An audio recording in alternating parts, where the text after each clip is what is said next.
I need to find a time to go down to a studio space and like actually practice because I haven't practiced singing in a very longer than I would like. I don't think It's I've not that I ever. don't just mostly because I live with three other people now. Hmm. I never have the apartment to myself. Have I ever heard you sing? I don't know. Did you sing I'm in that? good. I am good. Did you sing in that production that No, that was a I straight didn't think play. so. That's what I thought. Okay. Huh. I Um, don't think I've ever heard you sing. well, you're not That's not gonna a, right now. I was about to say that's not a current request. So today I am talking with Lesley, who is the person who put together the Fish Queen show that Julia was in. Oh yeah. They basically did this musical in a guerrilla context where it was just sort of they had the right community structure, they had the right environment, and they just sort of made it happen. And it's got a little bit of a grassroots thing going. So I'm talking to her about the community aspects, hoping to like learn how much intention was involved in getting the ball rolling, see if there's something repeatable or informative enough that someone else could sort of drive a project in this direction. That sounds really cool. I think it's helpful information to have, and I'm always interested in learning how other theater people make their projects happen. So, what or like how would you choose to pick her brain on pop-up shows, self-organized community collaborations? What itches your brain on that stuff? On a very personal level, I'm curious about, from a more just like general theater practitioner perspective, just the logistics of it fascinate me, of fitting all of those pieces together in a way that really allows the final project to shine. Kind of a duck on the water situation. I want to know how hard they were paddling to make it look so smooth. You know, you said duck on the water, and I had no idea what that meant for a second, but it turns out I have heard that before, just in a very different context. It's a thing. I didn't make it up. And now that we've had that fun interlude, you go get caffeinated. I will ham you over to the corner. Neat. Talk to you in about half hour. Sounds good.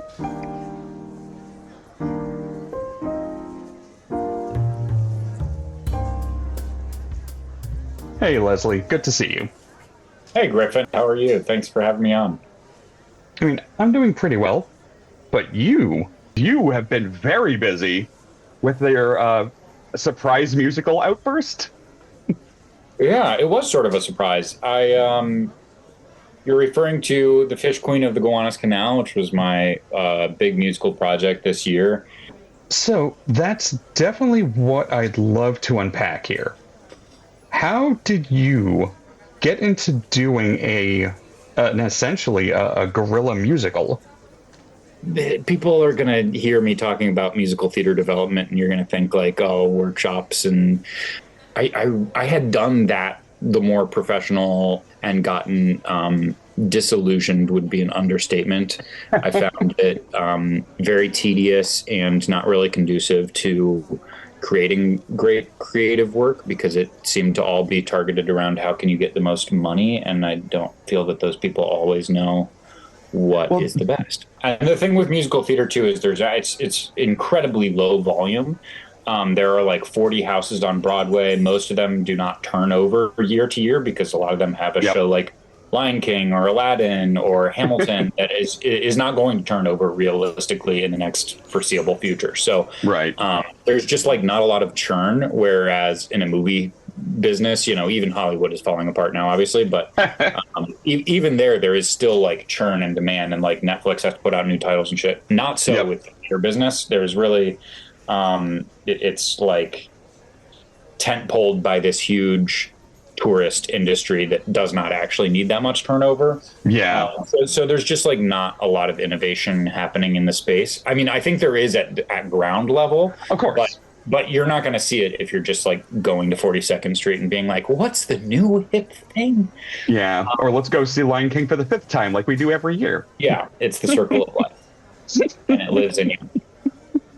Okay, So where did you start out? What were you doing before this?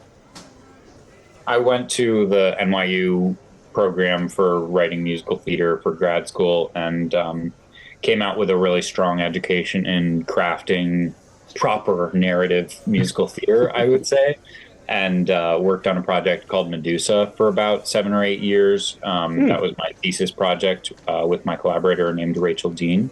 And we still hope that will come to fruition someday, but But clearly something changed to take you away from that more traditional approach. so this was sort of my try at, well, what do I do if I don't give a fuck about the system? Like, I just put it up in my backyard, throw up flyers, see what happens there.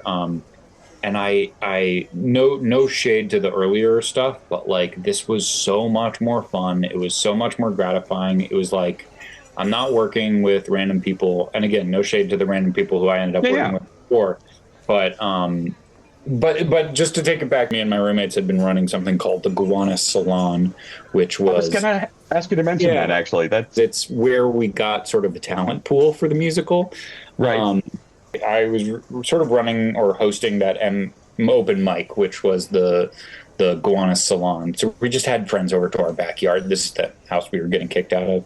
Right. And so when it came time to try and put together all these songs I'd written about Gowanus, as you alluded to, they weren't really connected in any sort of a plot yet.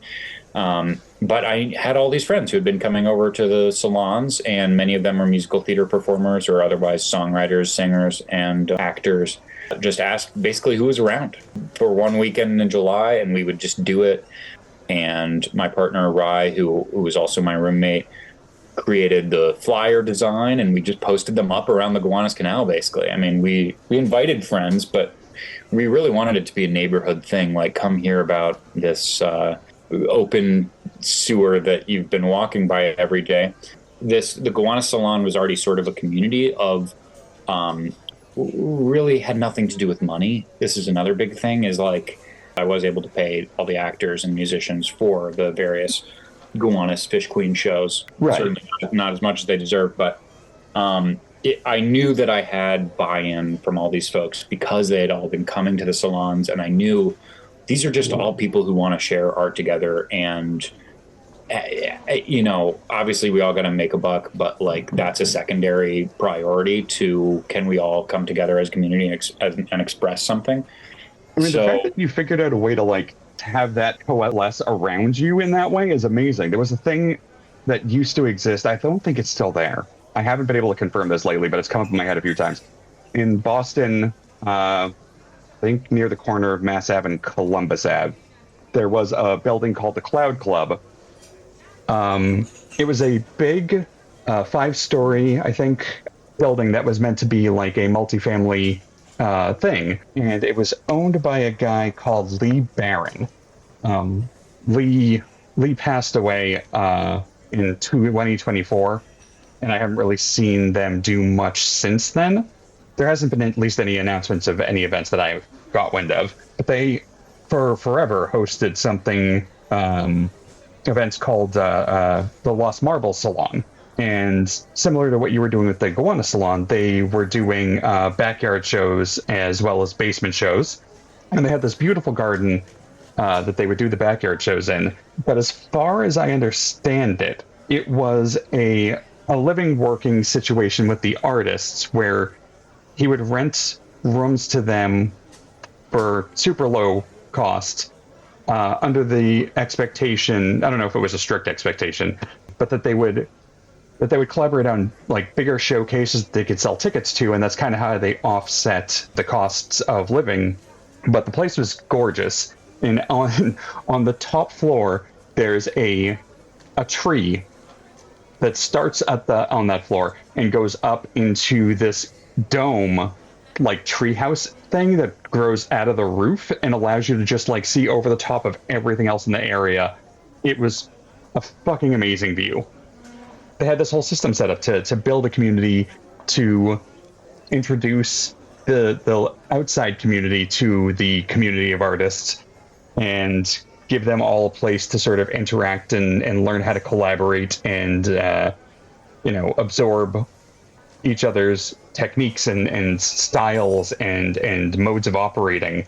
It was absolutely amazing. Yeah, I think we need all. It was the kind of thing that I always aspired to, and always felt like, why isn't anyone doing this? And you get to a point with having that dream where you're just like, well, I could do it. I have a backyard, and I can't encourage it enough. It is the best thing I ever did, and it was like so low effort. This is like once a month, and a week or two before I post on my Instagram story. Who wants to come over and play music? This is New York City, there's a lot of people really want that opportunity. They're going to be so grateful. People brought booze over. I barely had to provide shit. It was great. When I went to the first one, that was one of my favorite things, because I walked in knowing nothing, and then I'm just like, people bringing like passing around snacks that everyone like just walked in with. I'm like, this is amazing. This is fucking great. Yeah, so highly encourage that if you're listening and you have a backyard. What's holding you back, my friend? Yeah. And it doesn't have to be once a month. Do it every 3 months. Do it, whatever's sustainable for you. But invite me. That's the most important thing. That is the most important thing. And I'll show up if I'm in town, which, as you found out, happens a lot more than I would expect. Griffin is always in town, so it's always going to work. So let's get into Fish Queen. I know it's evolved, but what's the narrative to this musical? If I was to say there was sort of a story to this show, it sort of follows like a friend group that is, in a complicated way, we are gentrifiers, because this was an old Italian neighborhood, basically, and we were renting from these old Italian landlords. But we are also getting gentrified out, because we're like, downwardly mobile artists, and we're being replaced by upwardly mobile yuppies. We're sort of a middle ground there. Gowanus, of course, has been a spot for not only gentrification but colonization, if you go back far enough, and the Lenape tribes that were pushed out of the exact spot that we are in. Yep. So we wanted to talk about that and that history. We even, and this is really important to me, really felt insane to be in the year of 2024 talking about gentrification and displacement while the ultimate displacement is happening overseas in Gaza. So I decided to incorporate that in a way in the show. Which, I did love how in every one of the shows that I got to see, like, you guys made a point of getting some charity work out of it and spending significant time in the shows to try to highlight that and get some help sent over. Yeah. That is always amazing. Yeah, and this has been a controversial, and it annoys me it's controversial thing for the community, because there are some folks who, I don't know, sort of distaste or get discomfort with conflating this stuff that's happening in Gowanus with what's happening in Gaza. And I hear that, because on scale, they're completely different. It is not right. Remote. Because ideologically, to me, it's the same basic principle, which is that, like, you shouldn't live here because I, the more powerful rich person, have decided. It's hard to explain to folks if you're not really bought in on colonization as a narrative, as a way of understanding history. I won't spoil for people who might come to see the show the way that those things connect. And in fact, that's one of the most important parts of what we're trying to develop with the show, is to make that connection even clearer and easily readable to audience members. But it's also funny, there's like, well one of the things that I really loved, because I was there for that first Salon pop-up performance because of an invitation from Julia. So even though I wasn't the intended community target, that is how I kind of tripped over all this. I like watching how you've developed it from, like, here's a really loose, easy premise to tie these stories together, to, okay, let's ground and tie these stories together. But seeing how it went from, like, the narrative thread tying it together was at that point heavily more a sort of tongue-in-cheek news report system of, like, a bunch of reporters all named John passing the story around to each other at different levels. And now, like, and I think maybe the third show I saw, with the iteration where like it was a lot more like this is now rooted with a household that is trying to like navigate this, which became a lot more prevalent of a concept. You know, you can speak to this or not of how much of a plot is actually in there. I mean, yeah, but we both know the story is being grown around other motives and messaging that you're trying to feed an audience. So, what's the path that you grew into a musical? I and my roommates were living in Gowanus, Brooklyn, which is a small little pocket of Brooklyn, but is actually the first place the Dutch landed. It was one of the first places in New York that was colonized in 1626 or thereabouts. And now it's the home of a canal, which is heavily polluted. Some say it's the most toxic waterway in the United States. I am one of those people because you can't really, there's no really real way to say what's the most toxic because, of course, all toxins are sort of different and the kinds of toxin are different. So you're kind of comparing apples and oranges. But I feel that this is America and we're number one. Okay, we're number one in pollution. Gowanus Canal, baby. So I had lived there on and off for about 8 years and had been on a stretch for about 4 years with my friends. And our landlords were kicking us out. They were selling. The neighborhood is becoming not just gentrified, but basically a new term called hypergentrification has emerged. To talk about what's happening in Brooklyn, but especially places like Gowanus right now where it is happening so breakneck fast, it's ridiculous. So the entire neighborhood is being bulldozed to. That's what I was going to ask. Is that when they like basically like force via construction and everything, like restructuring the entire area as opposed to like there was a slowly moving them out? Exactly. There was a massive rezone just a couple years ago, spearheaded by one Brad Lander, who our listeners may not know about right now, but they will soon because he's going to be one of the major mayoral candidates going after Eric Adams' job. And this Brad Lander fellow was the Gowanus city councilman, and he pushed through this rezoning. And of course, nothing is wrong with building housing. We obviously have a massive homelessness crisis in this country, but the problem with building it on the Gowanus Canal or right around there is this massive pollution problem. So this was like the industrial center of Brooklyn and indeed all of New York. It powered a lot of New York for about 100 years from the late 1800s into the 1950s or so. So there's just a ton of coal tar and other cancerous waste just sitting right under the surface. It has filled up the canal. The canal is also full of raw sewage because every time it rains, we don't have a proper sewage system. This is that's the thing I know about the musical. That's what I learned mostly. That features heavily in the musical. Because the sewage this is a technological problem we solved as humans in the Middle Ages, but for some reason they haven't figured it out for 2025 Brooklyn. So every time it rains, even like a quarter inch of rain will cause what's called the combined sewer overflow. And we walk by it, this is just a residential area, and they're building 20,000 to 40,000 new not new apartments, but that's going to be the population change. It's like 40,000 people are going to be moving into Gowanus in the next couple of years. It's already fully underway.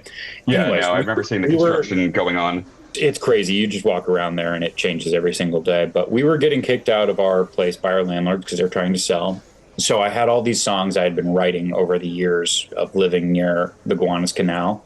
And I'm a musical theater writer. And I thought, well, I'd like to do this while I still live here. So one of the things I want to touch on specifically, because I have been doing something with this, but you have done the musical version of it, where you did have all these smaller pieces that you had worked on over a period of time, and then you found the running theme and found a way to bring them together. I love that idea. I have a master doc of all of the songs I've ever written, basically all the completed lyrics. Oh, that's amazing. So I use that, and some of the Fish Queen things were definitely plucked out of there. I will say it wasn't totally random. Like I knew for a couple years I want to do something about Gowanus, so I'm gonna like slightly angle that soft brew in the background slowly. Yeah, slowly angling myself that way. But I mean, still today, I'm writing songs. I'm going over for a work session with a friend today to try and work through. In fact, we're going to try and add a rap to Fish Queen. You heard it here first, Ooh. folks. If it doesn't end up working, then whatever, you know. But you got to try shit. This might be a good way for me to segue into what I think is my way in, I guess, artistically, and that is, you can already sort of pick this up, I think, of what I'm talking about with Fish Queen, but like we were talking about, maybe there's a spectrum of hobbyist to jobist, I guess, Yes. in the art world. And I feel like all the conversations I'm having are going to like hit this at some point, because that is always this weird game that all of us are playing in the creative fields. yeah, and I would sort of postulate that instead of just a binary spectrum, it might be a triangle, and the other pin being, you know, art for social change, art for a political cause, or thereabouts. And that's something I'm very passionate about. I grew up in Washington, D.C., and my parents were both in politics, Oh yeah. so I sort of have that thrust to my life and my interests that way. But yeah, I really, especially given that we're living in a time of ascendant fascism, and I think it's irresponsible to pursue a life of art and not engage in the world in that way. Yeah. I mean, responsibility, responsibility. Who cares? But to you know, you don't have to take it from me. I just think, like, feel strongly that there is a existentially good, fulfilling thing about creating art, and just. But I do think that even if you're making art without that, you're still trying to stimulate some sort of exploration or response from the viewer, throwing blind pebbles versus like trying to push the water to splash it at a specific thing to see what happens. Absolutely. I think trying to be apolitical in any time is one of the most political things you can do. I was gonna say, I'm like, You have no choice. It's almost impossible. Yeah. Your work is political. If you're listening to this, if you're making art, it is political art. I hate So to say you it. may as well try to be mindful of that. And You steer might it a as well little. make it good and correct. But that's real for me. And when I say good and correct, I'm being a little bit glib. One of the things that's held me back a little bit, but I almost don't mean hold me back in a bad way. I think maybe it's good to hold yourself back if this is the case. Like,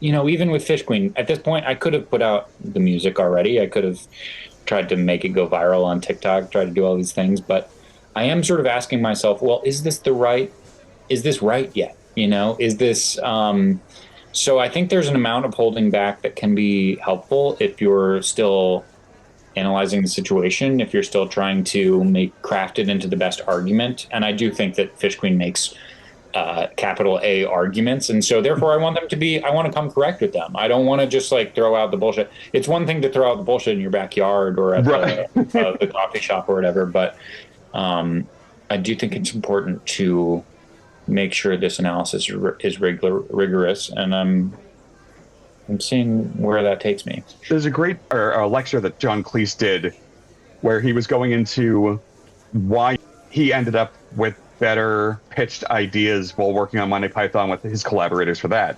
And he's like, we'd have a deadline for Wednesday.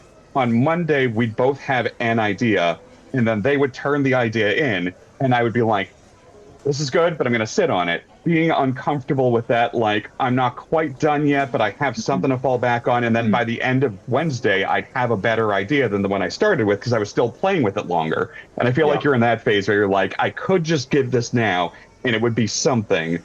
But if you let it stew a little longer, like, as long as you know that there's a point where you have to pull the trigger, like, you're just giving your brain more time to play is just going to create more connections and more options for knowing what's interesting in how you push it. I love that, and I love Monty Python, so that's well heard. I would say that the having the deadline is very important in that way. Yes, like I wouldn't he also be able puts to that very hard on there.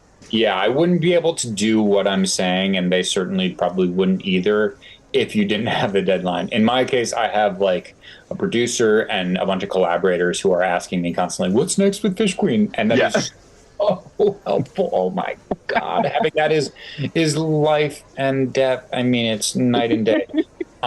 Compared to trying to pursue something on your own. So whenever possible, I would say get those collaborators, get them Yep. invested.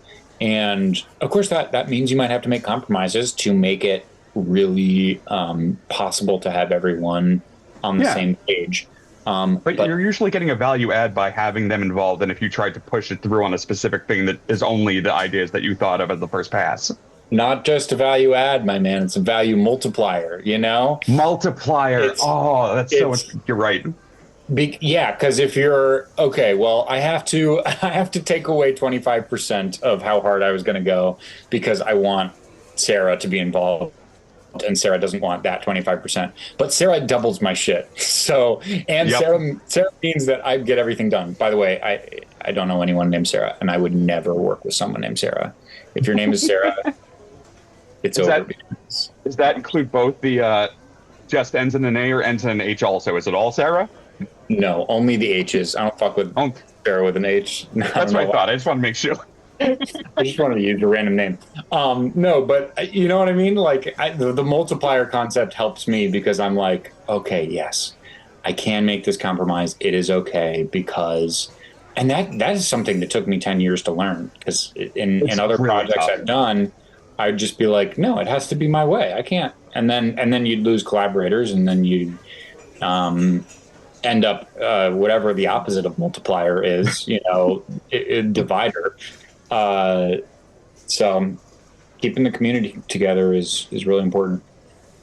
Like I've been doing a lot of consulting for tech startups. The biggest problem I see with a lot of projects where they don't work is because the person in charge, they try to control everything, at which point if you keep trying to like correct their movements, you're not going to get anything nearly as interesting as you would if you just let them be them in your playground. Yeah, I agree with that. And that's why I love the way we've been doing it in Fish Queen, is to not have so much a concrete narrative. And maybe it'll get there at some point, but I suspect that if and when we do get it to, you know, wicked level of like, oh, there's a plot, there's a story and a B story and all this shit, it'll probably be based on characters that have been created in this more primordial soup version of the show. And it'll come up together organically that way. Certainly some of my favorite musicals, Rent and Spring Awakening, both come to mind, where I know they were created in workshops with a proper cast of characters. Both of those, interestingly, are based on earlier, like a century ago works. In Rent's case, it's La Boheme, and in Spring Awakening, it's the play of the same name from 100 years prior. But even within that framework, they like created the characters' personalities really around the actors that they had. Yeah, so I don't know where I was going with that, but fuck yeah, rent. Don't pay your rent. If you have landlord problems, call me. We'll figure it out. I know you have some, you're in the like reflecting, I guess, and reconsiderations, but I am looking forward to seeing where this goes next. I follow you on Instagram at Lesley Braver, but if people are trying to follow the musical... Following the show is at Gowanus Fish Queen. Gowanus is a weird word spelled Gowanus, and then it's Fish Queen, all one word. Oh man, you're the best. I will never ever forget the night we did Fish Queen, and at the end of the night, Griffin had sketched every single member of the company and the company altogether, and the band too, I believe, which was like 15 people. And these are like good sketches. I mean, y'all, if you're listening to this, have probably seen some of Griffin's work, but it was fantastic. I have mine around here somewhere. I just moved, so it's under some things, but yeah, that was a really glorious surprise and a real treat. And we really glad that your support and having you at every show. You just got to keep coming down to New York. All right. Well, thank you for chatting with me. And thanks so much, Griffin.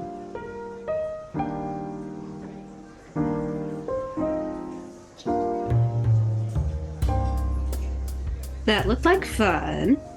It was. The conversation was very interesting. It was very much this is something that they were just hosting casually. Over time, more people showed up, and eventually they decided to collaborate on this thing. Still good to know that that kind of social networking is happening.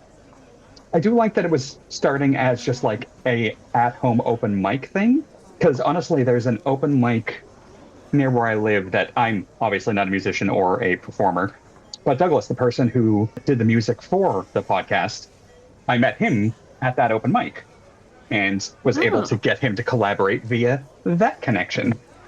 Lesley seemed very adamant that people should host such things as often as possible. It sort of makes me wish I had more of a community that I have built. I collect creatives, but I don't get to introduce them to each other very often. Because a lot of your creatives are in New York and you don't live here. So the obvious answer is move to New York. I have enough trouble paying rent in Boston. Fair enough. But no. Do you have anything through school that happens like that? Is that a thing? Like, no, but my going abroad for a year, which I don't regret. It was a beautiful experience and I want to do it again. The thing is, because I was away for a year, a lot of my friends formed connections and like groups of creatives that are now solid and fully formed. So there's not much of a space for me to slot myself into. Gotcha. It's not that I am being excluded by my friends. It's right. They have other people to turn to for the things that I can offer. That's fair. One of my friends said he had a costume design project for me, though, so I need to poke him about that. Ooh. One thing I did like that she highlighted in her journey was the idea that the songs that are in the musical now, none of them are written with that intention. They were all I didn't realize that. Apparently, they had just been writing songs on similar themes. She noticed that she could assemble those based on that similar theme when trying to put together the farewell performance that the Fish Queen show originally was. Cool. I like the idea of like repurposing creative material. I've done that a lot where I've written a song and then realized that I didn't like most of it, so cannibalized it for parts, and it's ended up being like 3 different ones. Cannibalizing it for parts is a fantastic way. Do you know what the term exquisite corpse is? I think I've heard it, but I'm not familiar. I didn't know that was one of the names for it. I've always known it as the Bowie method. This concept of creative shuffling. But Bowie kind of, I don't know, popularized it? Is that the word? It was a word. Every time. I'm not in your head. I don't know what word you're looking for. I can only tell you that the word you said is in fact a word. Because sometimes they're not. This is true. That is absolutely true. And at least even then, you are very kind. And instead of saying that they're not, you say it can be, which I appreciate. But the lyrics were composed and then cut up into chunks and reshuffled over and over until it felt right, which Exquisite Corpse is a similar idea, but often collaboratively, where everyone sort of adds to a work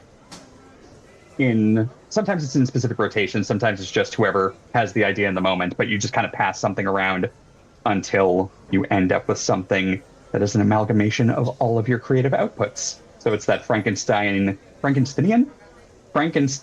which is probably not a word, method of assembling parts together to make a new whole.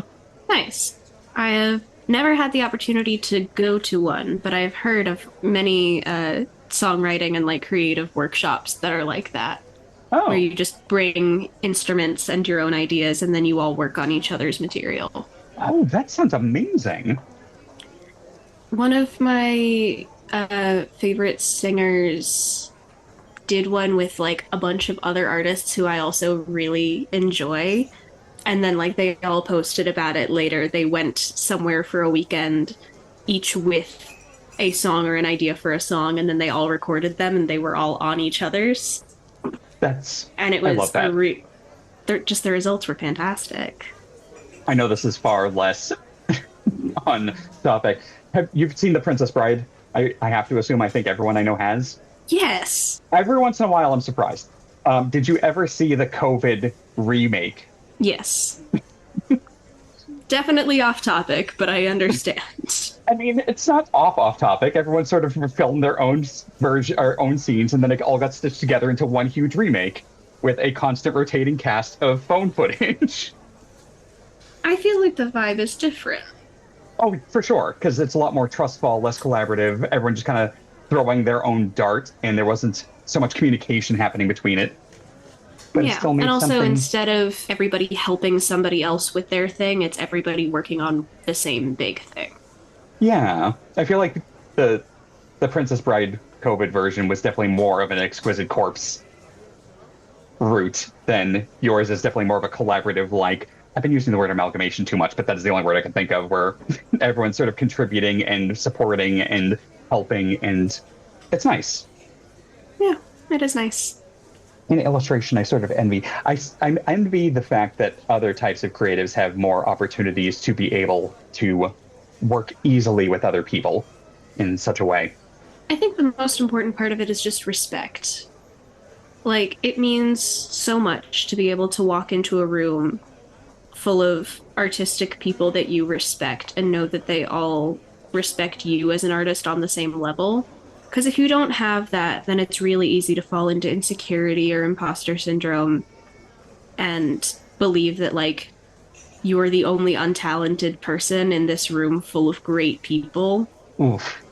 But having a, like, tangible sense of being respected means so much for being able to be creative. Having that Yeah. security is everything. I think Lesley said it as creativity multiplier.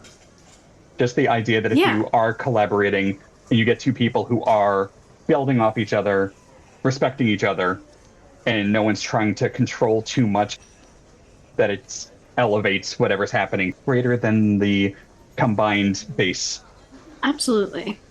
which is tough because I've seen a lot of projects where one person tried too hard to control too much and it becomes brittle way too fast as everyone lacks the sense of freedom to play or explore.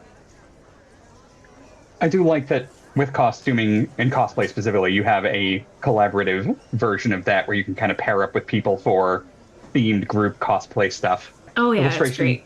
My housemates and I are going to FlameCon this year, and one of our friends pitched a group cosplay that has been accepted. So I still need to figure out who I'm doing, but we're going to do Great God Grove, which is a video game Yeah. that a couple of them really like. I have watched my housemates play it. I haven't played it myself yet.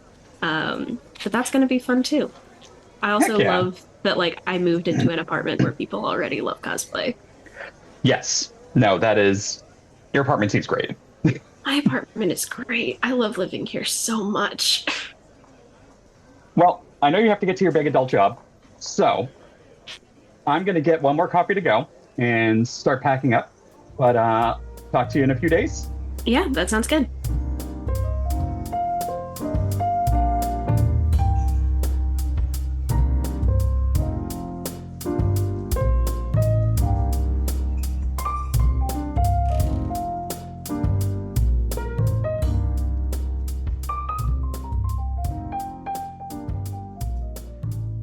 Yeah. No, duck on the water. See what the paddles. See what gets the paddles moving. What gets the paddling happening? There's a way to say that that isn't so awkward. This is all staying in. I know. Thanks for listening. Head over to shadedareas.com/createartrepeat, all one word, to find out more about the show. Or head over to patreon.com/createartrepeat to support the show and get some neat swag as an option depending on what tier you decide to support us at. And until next time, stay thoughtful, stay playful, and keep creating.